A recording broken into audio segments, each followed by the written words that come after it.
Hi, my name is Noel Davis with World Composting, and today I want to show you what happens when you put vermicompost in your yard, or the castings in your yard. So I've about 2 weeks ago put down some castings, and it's really surprising how well the grass is doing in that area. So let's take a look.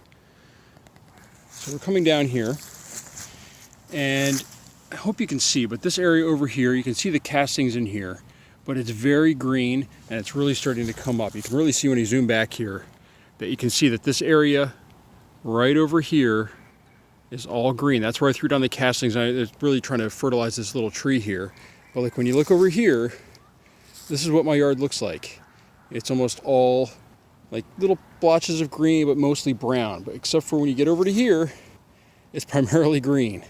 Little spots of brown in between, but mainly green. So that's what compost and castings can do for your yard if you're trying to. Now, this is early in the season. I put this down probably a few weeks ago, and it's early April right now, and it's really starting to kind of take root, and these grasses are starting to grow. So that's what can happen when you add castings to your yard. I just wanted to give you this little example here real quick and show you what can happen.